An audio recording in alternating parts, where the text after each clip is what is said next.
જય શ્રી રામ. હર હર મહાદેવ. તમારી સોચ સારી હોય તો ઓછા પૈસામાં પણ આનંદ કરી શકો, અને સોચ ગંદા હોય, ડર્ટીનેસ હોય, સોચમાં થોટ ખરાબ હોય તો બંગલામાં પણ દુઃખી તમે છો. બંગલામાં ઘણા લોકો રાડ પાડે છે,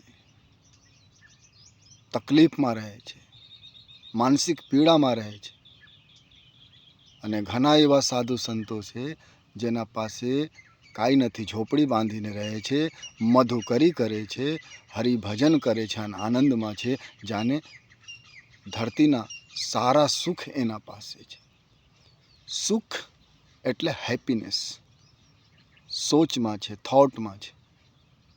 થોટ ખરાબ હોય, લાલચ હોય, લોભ હોય, કપટ હોય, ઈર્ષ્યા હોય, રાગ હોય, દ્વેષ હોય, તમે સુખી નથી રહી શકતા. ઘણા લોકો પાસે 5-5 મકાન છે. મકાનની જરૂરત કેટલા છે? 1, 2, 4 મકાન ખાલી છે, કોઈ રહેતો નથી, અથવા તો નોકર રહે છે. અમે એમાં સમય બરબાદ કરે છે કમાવા માટે. કરો,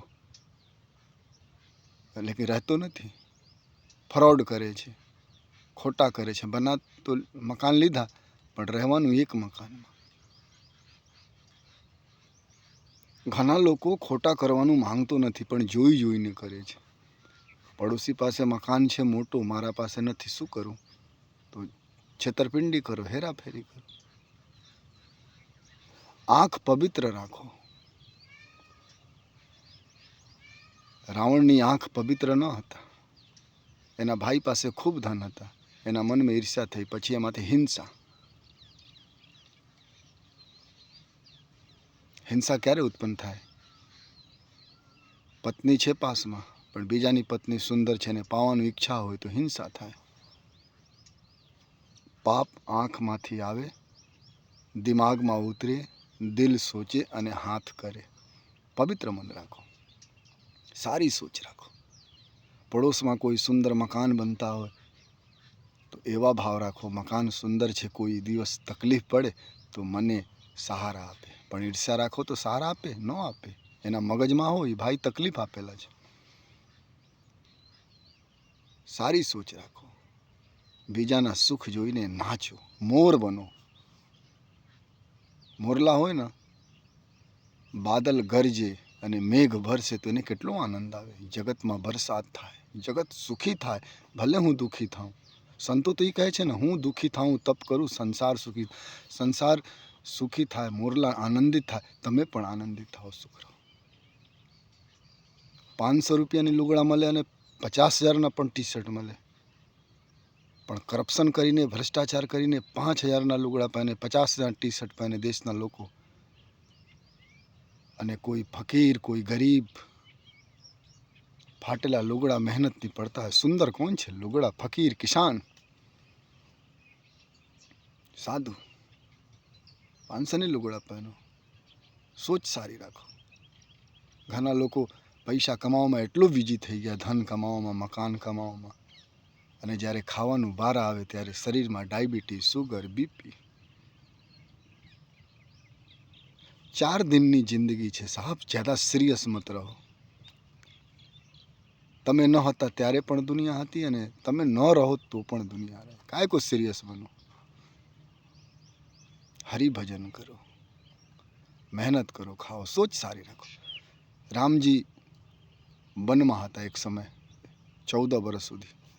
સીતાજી અને રામજી બેસેલા હતા અને આનંદ કરતા હતા.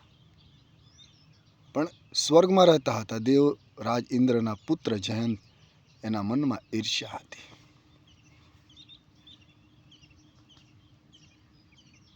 મહલમાં રહીને તમે ઈર્ષ્યા કરી શકો ને ઝોપડીમાં રહીને પણ બીજા માટે પ્રાર્થના કરી શકો. હંમેશા બીજા માટે પ્રાર્થના કરો.